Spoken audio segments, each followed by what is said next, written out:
Dude, my stocks have been hurting. I thought I knew what I was doing, and I'm down like 2,000 now. Same. I have no money. I think I've done terrible. Every decision has not worked out. But the one good thing is I think everyone's in the same boat. No one has made any good decisions. It's a down economy. There's no way anyone is up. As long as everyone fails, I'm happy. Ball until I fall, ball until I fall. Paper pick me back up, paper pick me back up. Ball until I fall, ball until I fall. Paper pick me back up, paper pick me back up. 100 Thieves. Got it at the start.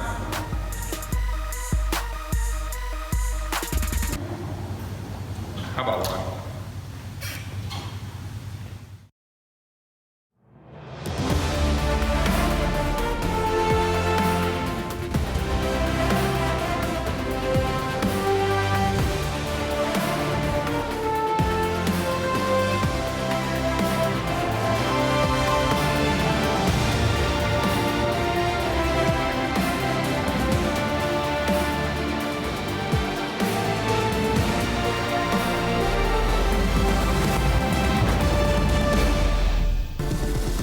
Teams return as we close out the first round robin. We'll see who can shine post-Rift Rivals during our games today. The day starts with FlyQuest challenging Echo Fox, who bring Mike Young back to the LCS. We'll see which team can make a push as they both sit on the bottom half of the standings. Here we see some of the players making their way to the arena just moments ago. Hello, everyone, and welcome to the LCS Countdown, where for 30 minutes we check in on the LCS stock market and look at some Rift Rivals lessons until the timer reaches 0 and we jump into Champions Select. Let's start with Rift Rivals. Cloud9, TSM, and Team Liquid returned from Rift Rivals, where North America came up short. Now, despite a scattering of highs that restored some hope for the region. It's a very widespread scattering. Yes. The only hope, I think, for most people was Team Liquid, who looked pretty good. They went 3-1, and even that loss that they did suffer was still a pretty competitive game. So I think a lot of people saw them. They are still playing a different style, but at the very least, they seem like they can match up with the best in the world. I mean, looking good is an understatement. I think Team Liquid is our crown jewel here in North America. If we're a family and our LCS teams are kids, Team Liquid's the guys that are going to college, they got a nice girl, they got their life figured out. The rest of the teams have picked up bad habits, dropping out of school. It's not looking good over here, so we really need to make sure that we hone and treasure what Team Liquid's got going on for them, because they are the best that we have to offer right now, and we just hope that the other teams can learn from them and improve everybody together. Yeah, I mean, the thing is, you can be still optimistic even if it was disappointing performance. Like, C9 was sick, so we didn't really get to judge them. I still think they probably would have struggled, but we don't really know what would have happened. Then TSM is in the middle of this jungle battle swap, and they were going up against people who were also swapping around and putting in their substitute players. So, you know, I think TSM still has a long way to go to catch up, but they still have, you know, some clear improvements to make. All right, so while we can step away from Rift Rivals, acknowledging that Team Liquid is good, all right, what are the lessons that we can pull, either for C9, TSM, Team Liquid themselves, because, of course, there's still room for improvement, and the rest of the league as a whole? I think we look at the game as not something that starts minute 0, you load into the map. It has to start in Champion Select. And that's where the European teams were beating us. They were definitely very strong in the Champion Select because they really wanted to make sure that they would win the game from the very get-go. So by picking champions that you just have no experience against, but that they have under their belt, such as the Bard as you see here, you get away with a lot more because just no one seems to know what to expect out of it. That's an AP Shyvana that you see terrorizing a solo queue match. It's like half AP, half AD with that Spirit Sojin. But yeah. I mean, that's the thing, Same too. concept. It's not just like, oh, these are such unique picks and they are very strange in the current meta, but it's also the meta picks and how they use those in terms of their flexibility. Pike being able to be played by all 5 G2 members, you know, kind of a joke, but also serious. The fact that people move around. You have, you know, your bot laner going mid to play the Yasuo. Those kinds of things are huge advantages in Champ Select. Talia Pantheon is very serious. Griffin ran that in the finals against SK Telecom in the LCK last spring. So there's a lot of champions, and even somebody like a Nico that we see very prominently over in Europe is something that wins your lanes very early on, is super flexible, but we don't see that very often in NA. We don't have a priority for this champion, and that's just what I'd like to see, a little bit more priority on the champions that will win you the early game. And I think the other thing that I noticed, at least in looking at those clips, is how differently the teams play the game based on the champions that they've selected, right? And so understanding with those unique picks or out-of-the-box picks, what are their win conditions? They can be different than meta win conditions. Right, I mean, you can talk all day about the cool things they do in draft, but once they actually load in the game, and it does go to 0-0 on the game clock, they need to still play aggressively, and that's also what Europe does super well, especially G2. Like this team, you often talk about the game plan, the macro, and the right steps to go. They don't care about that. They throw the rule book out every time they play, and they go for the plays they think are going to work, even if they're extremely risky. And so if you're going to do that crazy Siobhan and top thing, like make sure you actually play it aggressively and correctly, and you're using the Spear Shojin on it, and all those kinds of things that go with it, the pike, finding the resets, the skirmishes, and that's something that we are still struggling with as well. Averaging up 3K at 15 minutes for G2 at Rift Rivals, that's absolute insanity. That's actually way lower than their LEC standard, too. So. We did it! Our top 3 teams were a little better than their bottom I think 3. you can really highlight why it is that we struggled so much and why LEC did really well. And when you look at NA teams making plays, a lot of them rely waiting in a brush and looking for your opponent to make a mistake, and then you capitalize on it, which if it doesn't go well, you've wasted a tremendous amount of time sitting there, wasting effort, not putting any map pressure. Whereas Europe, they don't go for that kind of play. They usually are pressuring you, enticing you to make a decision, and then when you make the wrong decision, then they'll capitalize on it and make the mistake, and after you made the mistake. So what ends up happening is that by being assertive in that way, you're always pressuring the opponent, you have tempo advantage, and if that wasn't enough, because you're always on the map and active, you're not wasting any time, you always have experience, which leads to those ginormous gold leads because they're always moving. Right, at least even if your opponent doesn't make the wrong decision, you're still doing something in the case of the European teams, and so you don't lose anything for the effort. The Rift Rivals squads return to the league as the top teams, with Team Liquid reigning supreme at 6-2.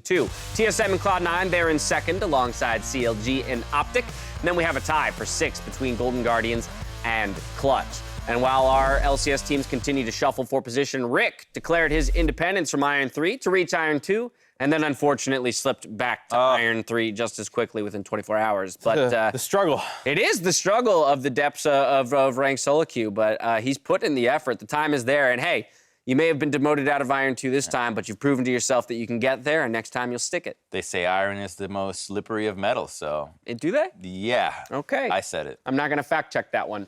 We round out the first round robin today. Things kick off with the premiere of Echo Fox's new jungler, welcoming Mike Young back to the Rift as he faces FlyQuest. Then there's a battle at the top, Team Liquid versus Cloud9, with Golden Guardians and Optic facing off later in the day. Today's games, though, field a couple of roster moves, probably most notably from the Golden Guardians, who bring in a whole new bot lane to the LCS stage. And this one's super surprising to me. FBI is someone who we saw at MSI and the playing stage, and he's a very impressive young player from the Oceanic region. And so you have to make the swap and taking Ole out and bringing Huhi in if you want to run him. But it does speak to their current situation where they're sitting at 4-4. They're probably not entirely comfortable with that, and they are looking to find some improvements for this team, and FBI is kind of the guy they're looking at now. Yeah, for one, I can't wait for the memes that come out of this. But secondly, Huhi actually has been very impressive in the academy. He, right now, strange to say, is probably one of the most competent supports because the meta allows you to play this wide range of casters, this wide range of champions that no one can play against. Unorthodox supports are really very in the forefront right now, the conversation for what it means to be an S-tier support. And Huhi just so happens to be the guy that loves playing unorthodox style champions. He always did it in the mid lane, now gets to do it in support. His debut games were the Vel'Koz, the Luxes, the Karmas. So now, if he's got that going on for him in the bottom lane with an FBI Aurelian sole support. Well, I mean, even beyond the champions, he was always a really aggressive player, too. He would roam around the map. He'd go for all the crazy plays. So if you're trying to get some of that European influence into your game, he's actually a great guy to do it. And the good news is you're not sacking a ton of LCS experience and making a swap, because Huhi has been one of the more veteran players within the LCS. Yes, FBI, newer to the stage, but you're not losing so much with Deftly and Ole coming out, and at least Huhi slotting back in to hopefully control the lane. I mean, it's a lot of LCS experience from the mid lane. It's not a ton of support. True. There's a little bit of concern for me about how this bot lane will deal with the pressure that other teams will throw to bot lane. the coordinated 4-man dives that become much more potent as you skill up in competitive play. It's probably not had to deal with that. I think we're giving too much credit to teams pulling off coordinated 4-man dives. Maybe. Well, we'll see. Depends on who they're playing, right? Yeah. Some of the other roster moves, interesting ones, of course, Cloud9, Licorice out due to injury. That post was made on Twitter recently, so if you're curious about that, he's swapping out at least for this week with Kumo coming in. Mike Young, as we mentioned, Echo Fox, they're going to bring in that roster shuffle, and to talk more about it, we're going to throw it over to the casters, Freak and Kobe, for their thoughts. Thank you very much, Dash. Yeah, it's going to be exciting. Mike Young back in the LCS. Game 1 has the return of a jungler synonymous with Rift Rivals victory, something NA has been lacking in the last couple of years. But if you were watching back in 2017, you could not escape his name. Mike Young. Young is in the LCS. Yeah, and he's got a warm welcome. He's in for a Rush here, who was struggling a bit in the LCS. Mike Young, however, in Academy in 2019. He's been on Team Liquid Academy, and he's been doing quite well. 4.3 KDA, up on average over 300 gold at 15 minutes, and he's matched up against FlyQuest in this match. FlyQuest currently sitting at the bottom of the standings, so they've probably been trying to cook up something to make their big run, right? They're 1-7, they've got nothing to lose, so we're hoping for some exciting stuff here. It's really about time, though, because this is between 9th and 10th place teams. Yeah. So both of them in the second round robin have to start the round now. Yeah, and I think there's possibilities for it. Of course, there's 10 more games in the regular split. Keep in mind, FlyQuest still has championship points from a very solid spring split playoff run. So, you can kind of you don't have to make playoffs to make Worlds at this point for FlyQuest. You can improve enough to make the gauntlet run, and I want to see how they improve in the next 10 games. On the Echo Fox side, I think these are the kinds of players that can make a very deep run. I think Solo, who's also back in the top lane, is very good. That Apollo Hako bot lane, I think, is still very good. Phoenix seems solid. If Mike Young slots in well, this is a very strong Echo Fox lineup. Yeah, definitely agree. Super excited for this matchup. I think that's all that we've got for this preview. Send it back to the guys at the analyst desk. I don't know if that's where we're going. We're going to face off in Game 1 in about 18 minutes and 10 seconds. We're going to take a quick break. When we return, more LCS Countdown. See you there.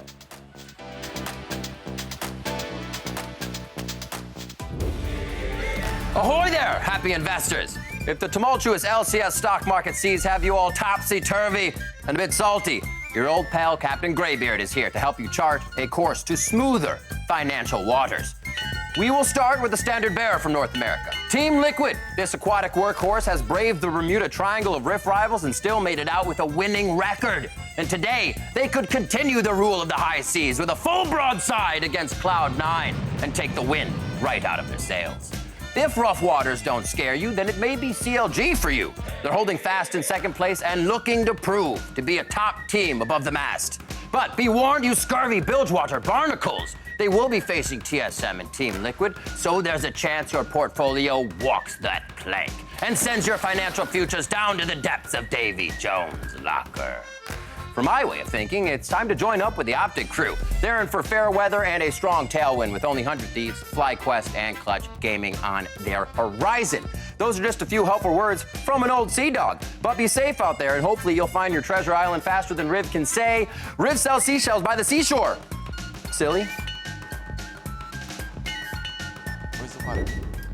Thank you very much, Riv. We've opened up the LCS stock market to more than just Mark and Crumbs. And if we look at the leaderboard, you will notice that one Isaac Azale Cummings Bentley is the sage of stocks, sitting atop the list at $6,413. We're not even up there. They edited us out. Yeah, Nice. didn't even make the top 10, Jets. Yeah, but we were right under there. I think we were number 11 and 12? Yeah, Is that what you think? right there. Yeah, that list About. definitely doesn't go to like 20 with you guys all the way at the bottom of that I one. don't think so. Not quite.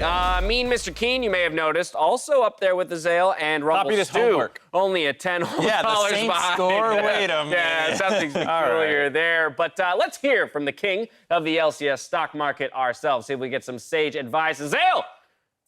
Hi living over there. How's it going, my friend? Wow. Yeah, it's going pretty well. New digs. Yeah, sitting here at the summer home. Right. The main estate's still under renovation. Oh, I understand. A recent influx of cash. Tell me, what is your secret? Oh, well, it's a very complex formula. I'm not quite sure you would be able to understand it, so I will kind of condense it down a little bit. Oh, please do. You buy the stocks that are going to go up.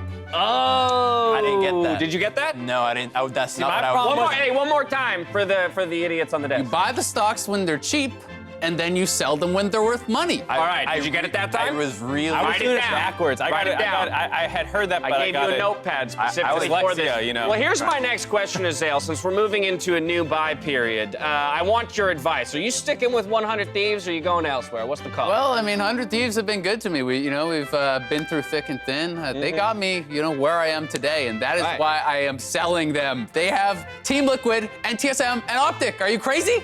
I don't know. I Get don't rid of know. them. Are you crazy? Well, Apparently, Yeah, I'm not looking doing like it. great. Looking like it. So then what's the next big bet, Azale? Where do we go if we don't go to the Thieves? Well, it's simple. So you have to look at how a team is doing right now, what they're worth, and where you think they're gonna go. Echo Fox have got an easy schedule. They just picked up Mike Young. They've got 100 Thieves, FlyQuest, as well as Golden Guardians in these next couple weeks. If you're gonna bet, why not bet big? I'm going Echo Fox. All in on Echo Fox. Azale, I wish you the best of luck in this next 2 weeks of the LCS stock market. betting big, but that's what I did. Did you bet I big? kept buying the highest stock, right? You Right. buy what's expensive, buy high, sell higher. As long as it keeps going higher, that's all that matters. With not one, but two excellent guides to the wilds of the LCS stock market. Let's get a lay of the land, see how the teams fare at the moment. There's TL, TSM, and C9 all sitting atop the table. Another little pack of CLG, Golden Guardians, and Optic, and then the other 4 teams chasing them up the standings. But you can see those slight upticks for each of those top 3 teams coming out of the week 4. Yeah, I mean, 100 Thieves is so high compared to where you think they'd be. They're actually above Clutch, who has a better record than them. So that just speaks to the quality of opponents that they were beating during that streak. Went on quite a run there. All right, well, with these prices in mind, we're going to take a look at your portfolio, starting with Crumbs. That's not 7 mine. That's not mine. Team Liquid. I found that one. What do you mean? You found this? What do you mean You just found 7 Team Liquid stocks on the ground? Yep, found them, picked them up. Listen, What is the reasoning behind they're this? the only team that after Rift Rivals have faith. Okay. I have just We're not playing Europe anymore. So you're But we calling will. what, an But we undefeated will. run? We will. Yeah, exactly. I'm win thinking, streak here. I'm thinking a win streak's about to come from Team Liquid because they're just Okay. They're realizing we got to button down the hatches Right. here and really start trying hard. So because, four wins yeah. straight, maybe the stock All the will way. rise All the wins. like a whole No more 12 losses. points Yeah, I in was about to say, value. you saw how little it went up in the last 3 weeks. It was like just that much. Everyone. So All right. if you hold on to them and they win streak till the end of the season, maybe you'll recoup your losses. Well, Crumbs did not take Azale's advice. I have faith that Mark, bigger brain, a little will closer. have done so. 8 Optic stocks, so Yeah. a little bit further down your board. Why? Right now, there's not that many easy opponents. Even though you heard Azale talking about Echo Fox, they still are not that great. So even if their opponents are easy, they're also a lot of people think are pretty And they're good. bringing a new juggler. Right. For me, you see they have FlyQuest, they have 100 Thieves, and Clutch Gaming after Golden Guardians today. So for Optic, they have very winnable games. It's worth noting that a lot of those non-playoff teams are still on a bit of a heater. Clutch and 100 Thieves have been improving, but hopefully that just means they're worth more when Optic can beat them. I will say I but- bought Optic stock 2 weeks ago as well. I have Yeah. not sold. How'd that go for you? You have to. You did sell. That's why if you you only have have Team TL Liquid- stocks now. No, that's all about this week only. This week I only bought TL. I haven't sold anything else. What? Yeah. You can't buy new things unless you If you sell have the no old money, ones. you So I have to you get need the rid money. of all my old Well, stock. that's the value of your portfolio. Have you been playing this entire year without understanding I'm this still game? beating Mark. I'm still beating Mark. Are you kidding me? I'm still beating Mark. Oh my! I think at this point, it's like an auto simulator. Like he doesn't actually know what he's doing, and it's just happening for him. This is baffling. All right, I'm gonna have to still get a beating Mark. whiteboard and break this down for you later. I'll walk you through the game at a future I am date. shell-shocked. My goodness. Well, as you picked up Optic, I think it's also important to note that Crown is back in the lineup because he was out just this last week, and so perhaps bringing him back in along with Meteos will help them kickstart another run up the standing. Let's go ahead and look at your predictions, though. See if they line up with your investments, because they don't always. Crumbs going with FlyQuest over Echo Fox, so calling them to get their second win of the split here in Game 1 of the day, and then 100 Thieves over TSM later. We're going to get into that. Let's talk FlyQuest Echo Fox first. This one to me feels pretty coin flippy, so I totally respect going for FlyQuest. Echo Fox did just bring in Mike Young. I'm a little optimistic on that, All right. but I still think it's super close because They've been pulling solo out. They've switched everyone else around. It's hard to believe that they're going to have too much teamwork in their first week together. Right. Yeah, Okay. I So mean- then why FlyQuest? Is it because of that move? So yeah, it is because Mike Young is coming into the team. He was a shot caller in the previous team. To be a shot caller in the new team, it takes you time, like 100 Thieves with Amazing. It took him time to figure out how to upgrade 100 Thieves. So same thing is going to happen with Mike Young if he is to bring up Echo Fox to a new level. However, they're also bringing in Solo back in. So last week or last 2 weeks, it was Lorlo that played in where they won their LCS match. So now they continue to change things up, and I don't think that Echo Fox is going to be able to figure it out today, which is why I go with FlyQuest. The one thing for that I have against FlyQuest is they won't figure it out today. FlyQuest hasn't figured anything out all split long, and we'll see if things have changed. Hopefully the break has given them that time, but I'm very pessimistic on FlyQuest, because once you enter one of these negative tailspins from like, oh, we were the 4th place team last Now we're split 1-7. 1-7, your hopes disappear, and the motivation sometimes is impossible to get back. In a lot of ways, you're playing a salvage game right now for the rest of your summer split. Of course, maybe looking at the gauntlet as your way towards Worlds. But with that, I also want to jump over to this 100 Thieves prediction over TSM, because I realized TSM didn't impress us at Rift Rivals, but you're counting on 100 Thieves to continue their upward climb in the standings and take down one of the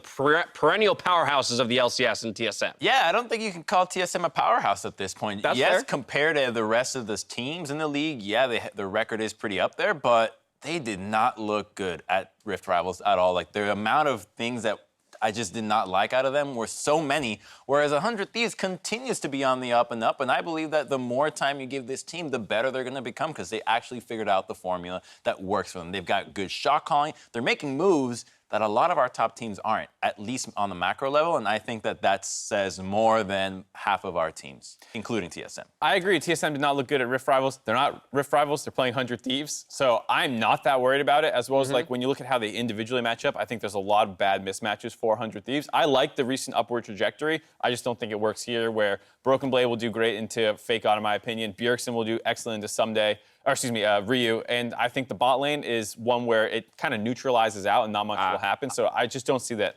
I also want to point out that if these predictions go well, this is where I separate myself from the herd, get away from StatsBot. Yeah, because I think I'm the same as StatsBot. So yeah, you got to be we different. are the same as StatsBot. I am StatsBot, and you're 2 behind.